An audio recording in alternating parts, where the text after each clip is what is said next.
우리 옆에 분들에게 이렇게 한번 인사하실까요? 하나님이 말씀하시면 순종하십시오 하고 인사 한번 하시죠. 말씀하시면 순종하시는 저와 여러분들 되시기를 축복합니다. 여러분, 성경에는 수많은 이적들이 등장하죠. 고치지 못할 불치병을 고치거나 아니면 죽은 자를 살리거나 말도 안 되는 불가능한 전쟁에서 승리하거나 자연의 섭리를 거슬러서 역사하거나 등등 수많은 이적들이 성경에서 등장합니다. 이 성경의 이적들을 보면서 우리는 이러한 이적들이 우리의 삶에도 반드시 나타나길 원하는 마음이 또 간절히 있죠. 그냥 지나치는 것이 아니라 하나님, 나의 삶에도 이런 이적들이 좀 일어났으면 좋겠습니다 라는 간절함이 우리 가운데 있다는 겁니다. 그런데 여러분, 한편으로 이렇게 생각해 보면, 우리가 뒤를 돌아보면 우리의 삶에 이런 이적들이 있었습니다. 믿으십니까?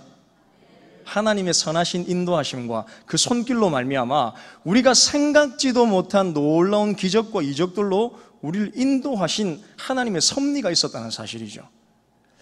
예수님의 사역 가운데서도 빠질 수 없는 것이 이적의 행함입니다.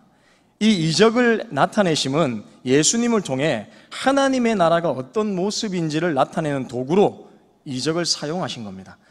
예수님께서 자신을 자랑하기 위해서 이적을 나타내신 것이 아니라, 능력만 보여주기 위해서 나타내신 것이 아니라 나를 통해서, 예수님을 통해서 하나님의 나라는 과연 어떤 것인지를 이적을 통해 보여주신 겁니다.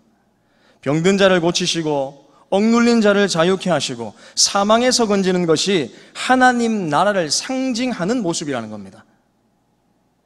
그래서 예수님 사역에서 이적은 그냥 표면적으로 드러나는 기적적인 현상을 넘어서 예수님을 통한 하나님 나라의 상징을 보여주는 아주 중요한 일입니다. 중요한 도구로 쓰여진 겁니다. 이적을 잘 살펴봐야 된다는 겁니다. 왜 이적을 사용하셨는가? 그런데 여러분, 시간이 지남에 따라서 이러한 이적에 관한 이해와 해석이 올바르지 못해서 신앙인들의 병폐 중에 하나로 나타나기 시작했습니다.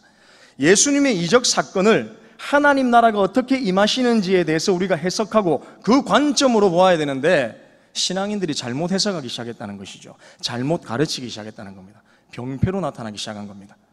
즉, 현상적인 요소, 곧 치유나 이적과 같은 것을 우리의 믿음 생활과 연관시켜서 이러한 이적의 경험의 유무에 따라서 믿음을 비례하는 잘못된 현상이 우리 가운데 나타나기 시작한 겁니다.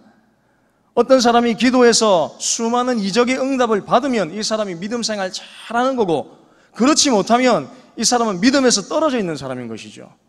어느 순간 우리의 마음에서 그렇게 비교하기 시작했다는 겁니다. 이적을 그러한 믿음의 현상으로, 믿음의 대상으로 우리가 바라보기 시작했다는 겁니다. 그래서 여러분, 본문에 나타난 베드로의 행위를 보면서 많은 사람들이 아직도 이런 착각에 빠지곤 합니다. 어떤 착각이냐? 나도 믿기만 하면 무리를 걸을 수 있지 않을까? 이렇게 생각한다는 거죠. 하나님, 제가 믿음만 있으면 무리 걷지 않겠습니까? 이런 착각에 빠진다는 겁니다. 여러분, 절대 착각하시면 안 됩니다. 우리가 지금 믿음을 가지고 광안리 해수욕장, 해운대 바닷가 가서 하나님 믿습니다 하고 바다에 뛰면 풍덩 빠집니다. 큰일 납니다. 그런 믿음, 여러분, 잘못된 믿음이죠. 이와 같은 사례들이 여러분 주변에 상당히 많습니다. 우리가 지금 웃고 있지만 이런 사례들이 많습니다. 내가 믿기만 하면 병을 고칠 수 있다. 내가 믿기만 하면 이 산을 들어서 저 산으로 옮길 수 있다. 이런 것이죠. 물론 그렇게 될 수도 있겠죠, 여러분. 그러나 우리가 본문의 말씀을 잘 들여다보면 베드로가 물 위로 걷는 것 자체에 관심을 가진 것이 아님을 알아야 된다는 겁니다. 단순히 예수님이 저기서 이적을 행하면서 물 위를 걷는 모습을 보니까 나도 그냥 걷고 싶어서, 그런 이적을 한번 경험해 보고 싶어서 나도 한번 걸어보고 싶다. 예수님, 내 그런 믿음이 있으니까 좀 걷게 해주십시오. 단순히 이런 경험을 위해서 물 위를 걷고 싶었던 것이 아니라는 겁니다. 즉, 베드로는 물 위를 걸어서 자신에게 다가오시는 예수의 초자연적인 능력에 매료되어 그 능력을 갖기를 원한 것이 아니었던 겁니다. 그랬다면 아마도 그는 예수님께 이렇게 고백해야 되겠죠. 나를 물 위로 걷게 하십시오. 이렇게 얘기하는 게 올바르겠죠. 그러나 오늘 본문에서 베드로는 그렇게 말하지 않습니다. 본문 28절 우리 다 같이 한번 읽어볼까요? 28절입니다. 시작.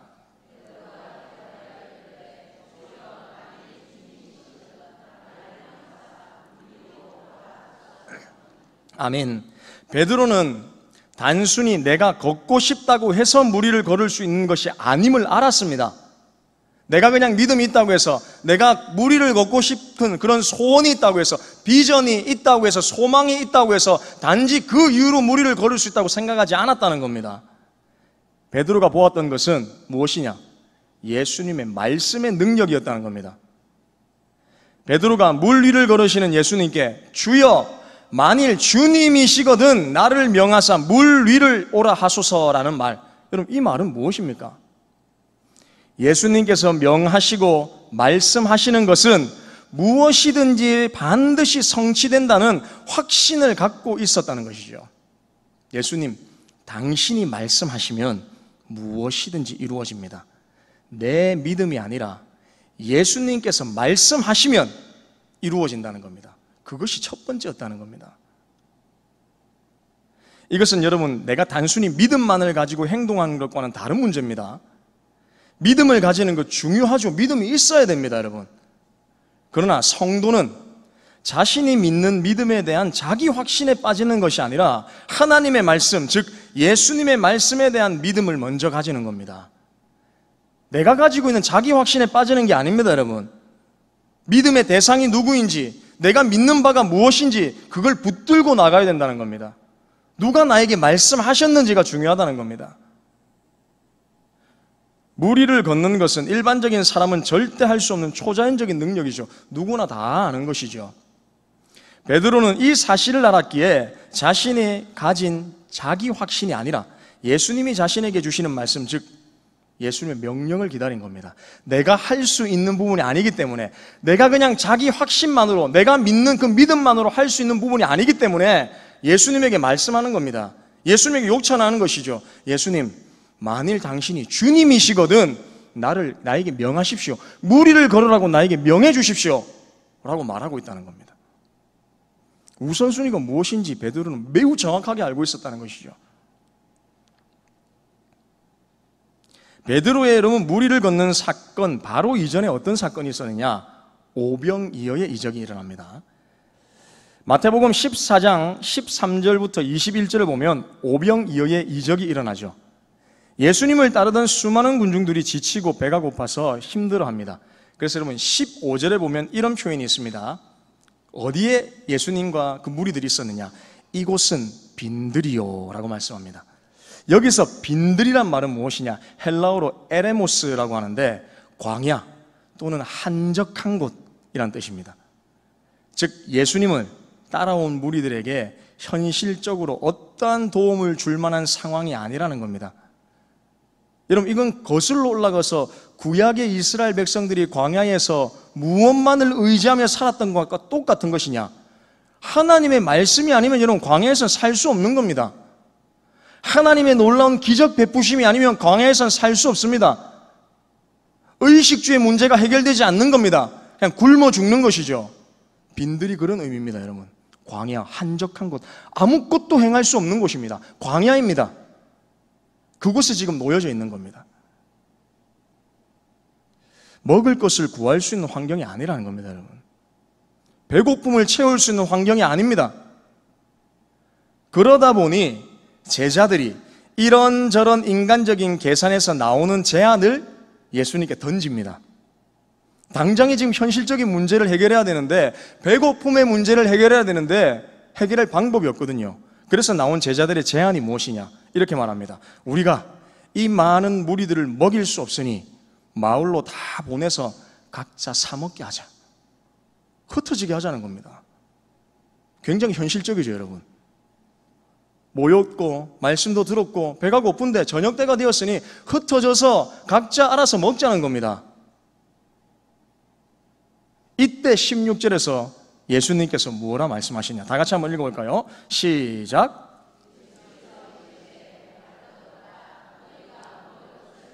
아멘. 황당하지 않습니까, 여러분? 예수님 여러분 이 상황을 모르겠습니까? 얼마나 황당합니까? 빈들입니다. 아무것도 없는 곳입니다. 예수님이 이 상황을 모를 리가 없습니다. 이 형편을 모를 리가 없습니다. 그런데 제자들에게 뭐라 얘기하느냐? 갈 것 없다. 보내지 마라. 너희가 먹을 것을 주라. 제자들이 가지고 있는 것으로 수많은 사람들을 다 먹일 수 없음을 예수님 누구보다 잘 압니다. 그럼에도 불구하고 예수님이 이런 말씀을 하셨습니다. 그리고 나서 제자들이 말합니다.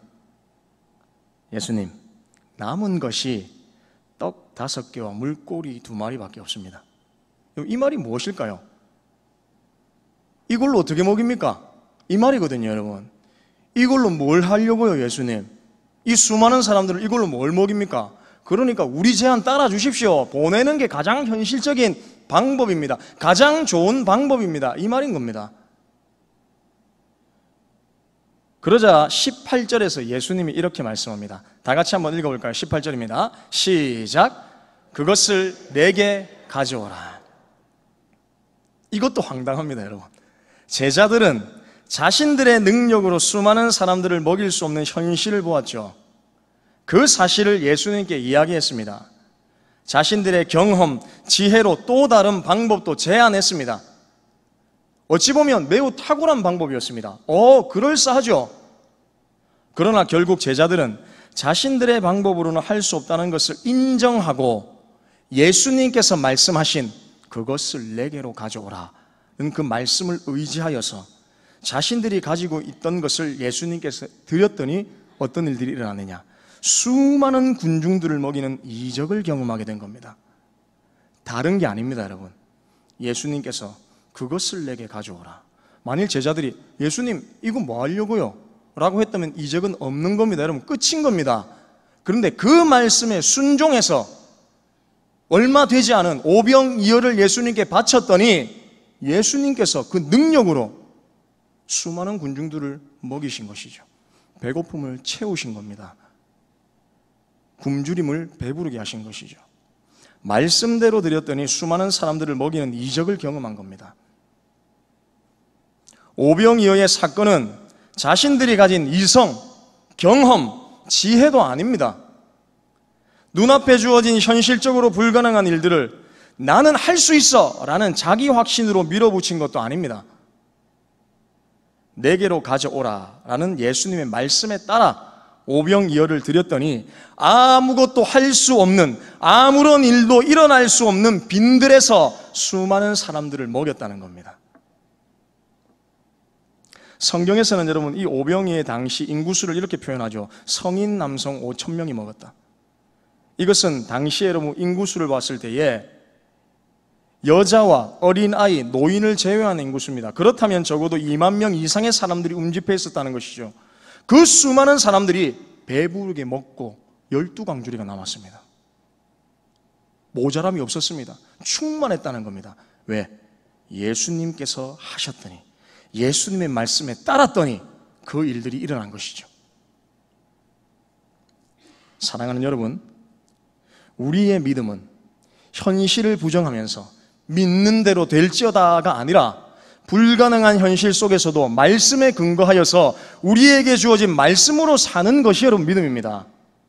내가 가진 확신으로 될지어다가 아니라 불가능해 보이지만 그 불가능해 보이는 현실 속에서 하나님 나에게 주신 그 말씀을 붙들고 믿음으로 살아갈 때에 하나님께서 허락하신 역사와 기적을 우리는 경험할 수 있다는 사실입니다.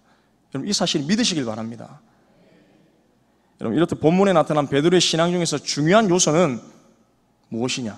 예수님의 말씀을 신뢰하는 겁니다. 28절을 보면 특이한 현상이 일어납니다. 예수님이 베드로에게 먼저 오라고 말씀하시지 않았습니다. 베드로야 와라 이렇게 말씀하지 않습니다. 베드로가 먼저 예수님께 요청합니다. 예수님 명하사 나를 좀 오게 하십시오. 여러분 이 말이 뭐냐면 우리가 가진 비전, 응답, 소원 등 무엇인가를 기대하고 하나님께 요청할 수 있다는 겁니다. 먼저 아뢰일 수 있다는 것이죠. 우리가 기대하는 바가 있죠. 우리가 꿈꾸는 비전이 있습니다. 소원이 있습니다. 소망이 있습니다. 그걸 예수님께 아뢰일 수 있다는 겁니다. 그러나 그 기대가, 그 응답이 이루어지기 위해서 필수적인 조건이 있습니다. 우리가 요청한 후에 간구한 후에 무엇을 명하시는지, 나에게 무엇을 명하시는지 예수님의 말씀을 듣기 위해 주목하고 기다리라는 겁니다. 29절을 보십시오. 29절 우리 다 같이 한번 읽어보겠습니다. 29절입니다. 시작.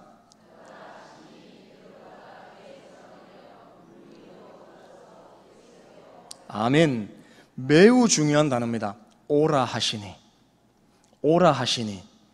이 말씀을 우리는 기다려야 된다는 겁니다. 베드로가 요청한 후에 성급하게 자기 확신만을 가지고 예수님 말씀하시지도 않았는데 되겠지 하면서 뛰어내렸다면 물속에 즉시 빠졌을 겁니다. 허우적됐겠죠.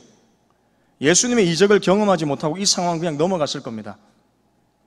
그러나 나를 명하사 무리로 오라 하소서라고 요청한 후에 예수님의 오라 하심의 분명한 말씀을 듣고 움직였다는 사실에 우리는 주목해야 된다는 겁니다. 말씀을 듣고 머뭇머뭇거리는 것도 문제지만 말씀하지도 않았는데 내가 먼저 앞서 행하는 것들은 문제입니다. 우리가 많이 실수하는 것 중 하나가 이런 무엇입니까? 신앙생활 하면서 가장 많이 실수하는 것 중 하나, 먼저 말씀을 듣고 순종해야 되는데 내가 생각하는 대로 일을 벌여놓고 수습하기 위해 요청하고 구원할 때가 훨씬 많다는 것이죠. 하나님, 이런 문제 생겼습니다. 도와주십시오. 이럴 때가 훨씬 많다는 겁니다. 사랑하는 여러분, 우리가, 저와 여러분이 하나님의 인도하심이 가장 선하다는 사실을 여러분 믿으십니까? 그렇다면 자기 확신을 통해 움직이는 것이 아니라 반드시 말씀을 듣고 움직이시기를 축복합니다. 우리는 무엇에 우선순위를 두고 있습니까? 자기 경험, 생각, 주어진 상황과 감정에 따라 가능하다고 생각하는 것을 믿음인 것처럼 착각하고 있지 않습니까? 그 속에는 우리에게 예수님께서 말씀하시지 않았음에도 불구하고 내가 믿기만 하면 성취된다고 생각하고 있는 것 아닙니까? 성도의 믿음은 우리 속에 무엇을 담고 살아가느냐입니다. 기독교의 신앙은 본문에 나타난 베드로의 신앙에서 볼 수 있듯이 말씀에 대한 온전한 신뢰에서 비롯되는 것이죠. 그러기에 여러분, 우리가 생각하는 산신령과 같이 도수를 부릴 수 있는 신을 자기 마음속에 그려놓고 믿는 것, 기독교 신앙 절대 아닙니다. 내가 간절히 소원하는 것을 정성을 다해서 간구하고 요청하면 반드시 들어주신다고 믿는 것도 기독교 신앙의 본질이 아닙니다. 기독교 신앙은 자신을 계시하신 하나님의 말씀에 근거한 겁니다. 그래서 하나님의 말씀을 떠난 신앙은 곧 신앙의 대상이 바뀌어서 변질되고 잘못된 신앙으로 빠질 수 있게 된다는 것이죠. 그러므로 하나님의 말씀을 떠나서는 하나님을 왜곡되게 인식하며 결국 왜곡된 신앙을 가질 수밖에 없게 됩니다. 왜냐? 진리가 우리 속에 없기 때문에 올바른 것을 여러분 찾고 구하는 것은 불가능합니다. 예를 들어서 구원에 관해 우리가 생각했을 때에 우리가 하나님을 알기 전에는 하나님에 대해서 오해하고 있었죠. 저도 오해하고 있었거든요. 어떤 이들은 마냥 하나님을 무섭게만 생각합니다.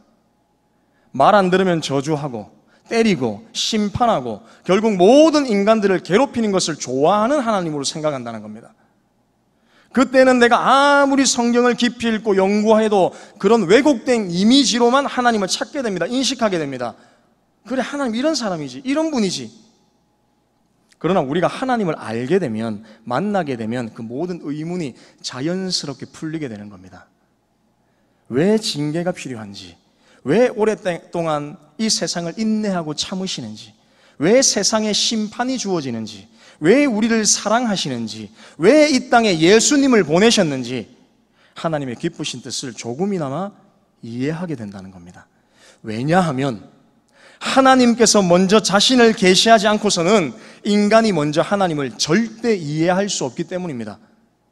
사랑하는 여러분, 저와 여러분이 하나님을 알 수 있었던 것도 우리가 하나님을 먼저 알았기 때문이 아니라 하나님께서 먼저 우리에게 자신을 계시하셨기 때문에, 우리 가운데 비춰주셨기 때문에 우리가 하나님을 알 수 있었던 겁니다. 이 사실을 기억하셔야 됩니다. 그렇기 때문에 자신을 계시하신 하나님의 말씀을 근거로 믿는 것이 기독교 신앙의 근본인 겁니다. 나의 정성이 아닙니다. 자기 확신도 아닙니다. 오늘도 우리에게 들려주시는 하나님의 말씀을 우리 속에 채우십시오. 그 말씀을 근거로 믿음으로 순종하시기를 축복합니다.